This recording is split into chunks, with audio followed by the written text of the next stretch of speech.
I mean, here we are a year away from the George Floyd murder, and it has just been so much progress, don't you think? Yeah. I mean, yeah. There was a time, I don't know if you remember this, back in 2020, where there was still a racial divide, and then George Floyd came in, and he sacrificed himself, as Nancy Pelosi laid out. Well, we got rid of that really racist president, and we brought a unifier in. You know what I mean?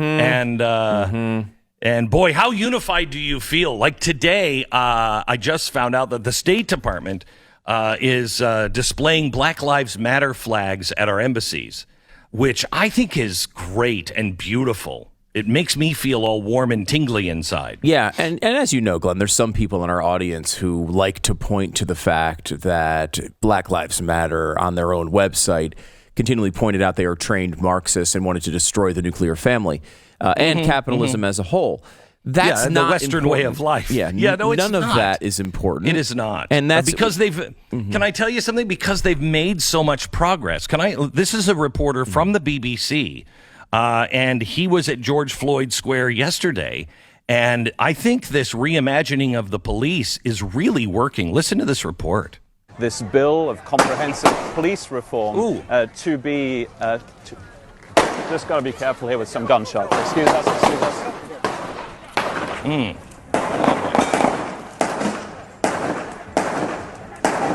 It sounds like gunshots. I'll let you know what this is. Yeah, well, it's probably gunshots. Maybe 1920 Model T backfiring. By the way, that video went on, and the gunshots just continued. The reporter was afraid for his life. But again, that comprehensive police reform is working, and it's working all across the country. It's wonderful. Can we play cut 3, please? Here, this is St. Louis. The protesters there just yesterday, just greeting and hugging a cop car. There you can see them. Well, they're jumping up and down, but it's like they're hugging it. They're very excited. They're like, the cops are here. The cops are here. And I think this is progress. Glenn, it's like they're the Beatles. You know what I mean? They're just so excited to see them. It's Beatlemania. It's cop mania right now. Right, it's cop mania. Now, if you were sitting in the car, here is the body cam. It doesn't have any audio, but here's the body cam footage of the cop in the car. I wouldn't be afraid. Would you be? What, are you afraid of shoes? I mean, there's a bunch of shoes on your windshield. What could go wrong there? What could, I don't know. I mean, yes, crowds like this have turned cop cars over on its side and then set them on fire. Usually not with cops in it, but this time the cops were in the car. And I think that shows the spirit of BLM. And Glenn, it was a mostly peaceful shooting in George Floyd Square, and that was mostly peaceful jumping. A great American tradition, Glenn, is July 4th. We all get together, and what do? We light fireworks. We light things on fire to celebrate. And that's all they're doing here is, occasionally lighting things on fire to celebrate. Could you play the BBC thing back again, please? Listen to this. This bill of comprehensive police reform... wait a minute. Firecrackers. Just got to be careful. They were celebrating 4th of July early.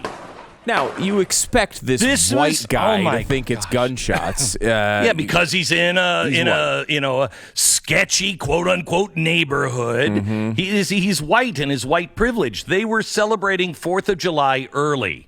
Now, I have this from Don Lemon, who says it's absolutely true.